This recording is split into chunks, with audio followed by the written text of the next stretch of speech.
ये बात जंग अजीम शुरू होने के कुछ ही देर पहले की है। एक मर्तबा पोलैंड के सिपाही ईरान के मुल्क से होकर गुजर रहे थे। तभी उन सिपाहियों की नजर एक बच्चे पर पड़ी जो भालू के एक बच्चे के साथ खेल रहा था। इस बच्चे ने सिपाहियों से कहा कि उसकी मां मारी जा चुकी है, इसलिए वो उस भालू को अपने साथ घर ले आया था। सिपाहियों ने बच्चे को कुछ पैसे दिए और भालू के बच्चे को अपने साथ रख लिया।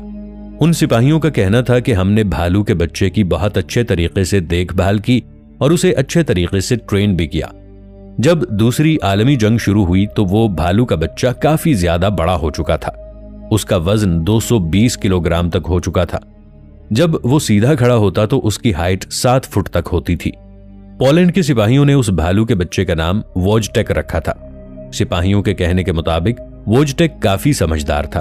वो हमारे इशारे और जबान बआसानी समझ जाता था। सिपाहियों के साथ रहते हुए उस भालू के बच्चे में कुछ बुरी आदत मुंतकिल हो चुकी थी। भालू का वो बच्चा शराब पीता और सिगरेट नोशी करता। सिपाहियों का कहना था कि ये भालू हमारे साथ रोजाना कुश्ती भी लड़ता था और वो हमें आसानी से हरा भी देता था। जब दूसरी आलमी जंग शुरू हुई, सिपाही जंग में गए तो वो भालू भी उन सिपाहियों के साथ ही उनकी रिहाइश में रहता था। जब सिपाही जंग में लड़ रहे होते थे तो भालू उनकी जरूरत का सामान और गोलियों की पेटियां उन तक पहुंचाता था। यहां तक कि जो सिपाही जंग में जख्मी हो जाता था, ये भालू उसे बाहिफाजत कैंप तक लेकर जाता। जहां पर तोप के गोले को उठाने के लिए 2 सिपाहियों की जरूरत होती थी, वहां पर यह भालू अकेला ही काम कर लेता था। ये भालू काफी समझदार था, इसलिए बहुत जल्द ये पूरे पोलैंड में मशहूर हो गया।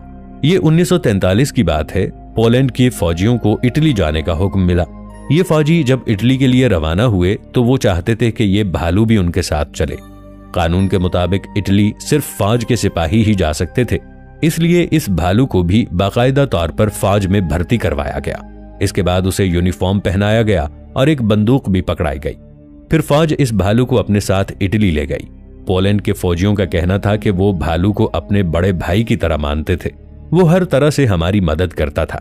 जब हम जंग के बाद थके हारे कैंप में पहुंचते तो भालू को देखकर हमारी सारी थकान दूर हो जाती थी। फिर हम साथ में कुश्ती खेलते और शराब नोशी करते।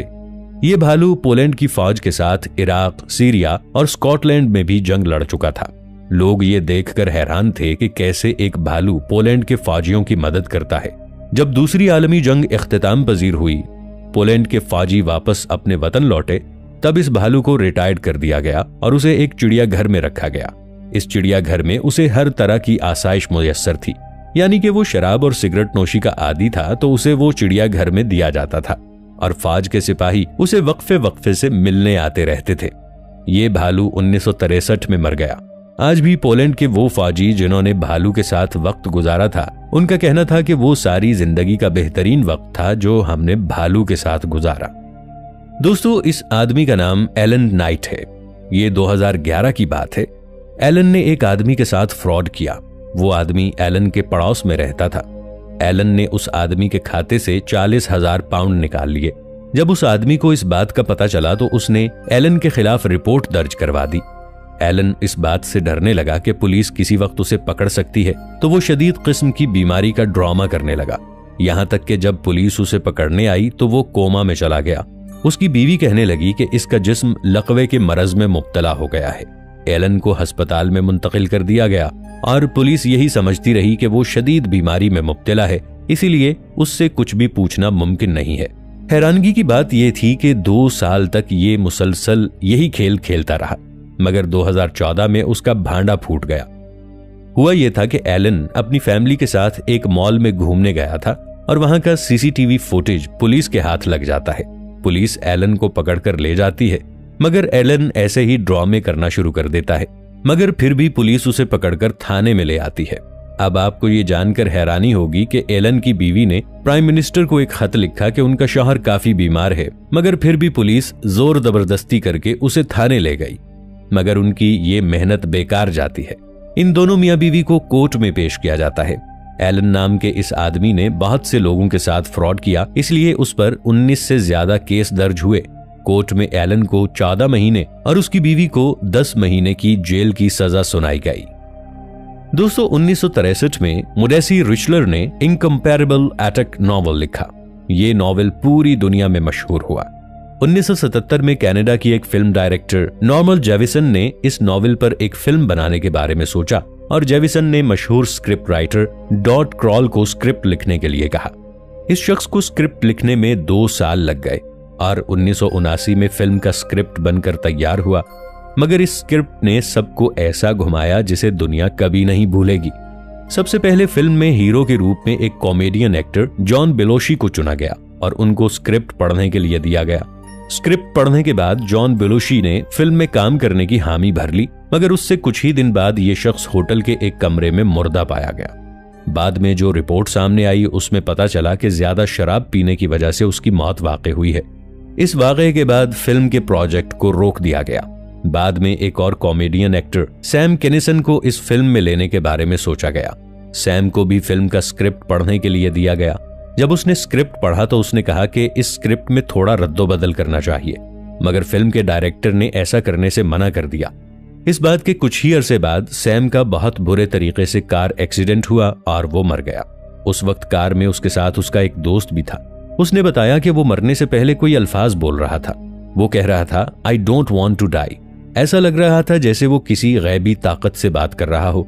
और फिर उसने आखिरी सांसों में 3 दफा ओके कहा। वो एक्टर ऐसा क्यों बोल रहा था ये कोई भी नहीं जानता। सैम मरने के बाद लोगों को लगने लगा कि हो सकता है ये स्क्रिप्ट आसेबज़दा हो, इसलिए जो भी स्क्रिप्ट पढ़ता है उसके साथ ऐसा कोई वाकया पेश आ जाता है।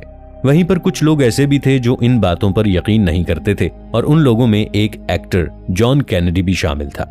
उसको इस फिल्म में हीरो के तौर पर चुना गया और 1993 में उसे पढ़ने के लिए वो स्क्रिप्ट दिया गया। मगर इस बात के कुछ दिनों बाद जॉन कैनेडी भी होटल के कमरे में मुर्दा पाया गया। उसके मरने की असल वजह क्या थी कोई भी नहीं जानता। माइकल और डोनोगे नाम के आदमी ने ही स्क्रिप्ट को जॉन कैनेडी और बेलुशी को पढ़ने के लिए दिया था और इसी दौरान माइकल ने भी इस स्क्रिप्ट को काफी दफा पढ़ा। हो सकता है माइकल के मरने के पीछे भी यही स्क्रिप्ट हो। माइकल की मौत ने लोगों में ये यकीन कामिल कर दिया कि फिल्म का स्क्रिप्ट आसेबज़दा है। हो सकता है इसीलिए लोग पुरअसरार तरीके से मरते जा रहे हैं। फिल्म के डायरेक्टर को भी कहीं ना कहीं ऐसा लग ही रहा था, इसलिए फिल्म के स्क्रिप्ट में कुछ रद्दोबदल किया गया। तब्दीली करने के बाद फिल्म के स्क्रिप्ट को एक एक्टर क्रिस फॉर्ली और जॉन हार्कमैन को पढ़ने के लिए दिया गया। दोनों ने फिल्म में काम करने के लिए हामी भर ली, मगर ये भी एक एक करके दोनों मर गए। इन दोनों की मौत ने लोगों को हिलाकर रख दिया।